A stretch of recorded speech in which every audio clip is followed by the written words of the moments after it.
Yo, what up though, y'all? All right, for those of you that have been with me, episode 6, we have finally arrived at a new episode, episode 6.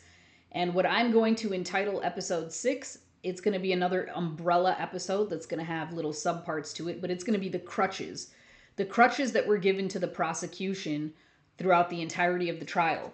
So I'm going to be talking about certain aspects of the trial which were on its face prosecution friendly, and basically giving them the upper hand in several instances, uh, which were pretty bizarre in a lot of ways. A lot of things that I've never seen in a trial before.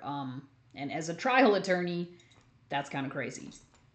So, again, there's going to be sub episodes to this, subsection episodes to this, but what we're going to start with in this episode is going to be what we've already kind of touched on, which was that jail call that the prosecutor entered between Brian Brown and Michael Jackson Bolanos.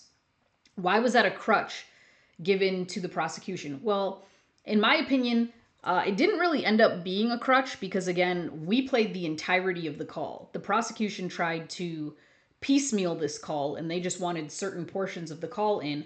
But under the rules of evidence, there is a rule called the rule of completeness, which means that if one party attempts to get in certain portions of a entire piece of evidence, that if the other party wishes to, they can operate under the rule of completeness and have the entire piece of evidence produced for the jury. So that is exactly what we did in relation to that jail call.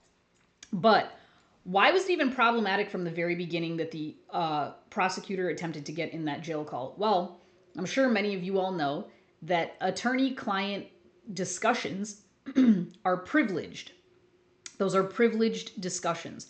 So, yes, this was a phone call that happened on the Wayne County Jail. Yes, it did. However, anybody who would have been listening to those calls would have known that that was a phone call between a defendant and an attorney, meaning they should not have been listening to that call. Of course, we know that the calls are monitored in jail, sure. But when the listening party is aware that the phone call that they are attempting to listen to is between an attorney and a client, they know that it is privileged. They know that they should not be listening. So, okay, let's consider the fact that the prosecution listened to the call. Wrong. They shouldn't have, but okay, they did. But to attempt to try to get that call in to trial as evidence and play it for a jury is absolutely absurd. That is absolutely absurd. That is cutting at the tenets of our attorney-client privilege, which is, it's literally a pillar of our system. If there is not trust between the attorney and the client, if there is not the ability to have absolutely confidential and privileged information that is only divulged between the attorney and the client, then how is there a defense that is being put up? So, I mean, it's absolutely unheard of, the fact that the judge even allowed this phone call to come in. And, you know, there was a lot of back and forth. There was a lot of motions that were filed. They filed the motion to get the call in. There was a motion filed by us on the defense side to keep the call out. And ultimately, the judge ruled that the call was coming in. Another reason that that was problematic is because posted there, according to the prosecution, well, even according to the defense, there was a sign at the Wayne County Jail next to the telephones that the inmates use. And that sign said that your calls will be monitored and recorded with the exception of calls from an attorney. With the exception of calls from an attorney. Now, we attempted to say, okay, well, you know, attorney calls are not subject to that recording and monitoring, therefore this prosecution can't play that. And the prosecutor, very audaciously, was like, it says calls from an attorney. That's the most ridiculous argument I have ever fucking heard. We cannot call the fucking jail and ask them to go get our client and put them on the phone. That's not how that works. Calls can only come in from a jail to us. We can only be on the receiving end of a call. So that's simply a semantic typo that was made by whomever it was that posted that shit up at the jail. They literally just don't understand the difference between to and from. But the judge bought the prosecution's argument that specifies calls from an attorney, without taking into consideration, again, the fact that we cannot call a jail. I can't call up to the jail and be like, hey, Depp, go get John Doe on the 5th floor and I'll wait. Just go get him and you put me on hold while you go get him. That's not a thing. That doesn't happen. Additionally, another reason that the judge allowed for that phone call to come in is because she said that as attorneys, we are on notice of the fact that these calls are recorded and monitored, and therefore we should know not to be having conversations with our clients over the phone.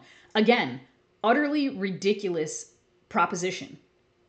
As attorneys, if every single time we need to have even the smallest, the most trivial, unimportant conversation with our client, even if it was a little bit substantial, like a substantial conversation with our clients, that would mean that we have to go there in person every single time we need to have a conversation with them. Consider the fact, again, that this was a trial that lasted for 5 weeks. Consider the amount of preparation that went into this and the amount of conversation that needed, quite frankly, to be had with Bolanos and ourselves as attorneys. There was a lot that is required of a trial of this magnitude. So to think that every single time that we needed to exchange information, either from ourselves to him or from him to us, that we would have then been required to show up in person and have a conversation with him is ridiculous. That is a ridiculous thought. That is a ridiculous argument. That is a ridiculous proposition. That is ridiculous that the call even got in. Again, I had already explained to you guys, it really didn't matter too much that the call got in, because what the prosecutor was trying to do, again, was attempting to mislead the jury and make them believe that Brian Brown fed a story to Bolanos, which we all know is not true. And I, go back to the episode that relates to that if you want to hear more about that. But so it really, ultimately, it didn't have a crazy effect on, because again, he tried to piecemeal it. We played the whole thing. The entire call was a great call to play the whole way through, because it really just stood again for Bolanos' innocence. But the point here, the bigger point here, is the attempt and the success by the prosecution to get that call in. The audacity to even suggest that it is appropriate to get a call into evidence and played for a jury that is between an attorney and a client, one that everybody knows is privileged. That is absolutely outrageous. That is audacious. And the fact that it happened, that's crutch number 1. So episode 6, crutch number 1 is that phone call that they got in and attempted to mislead the jury with. We're going to go down a path of other misleadings that occurred. So stay tuned. Let's get right to them.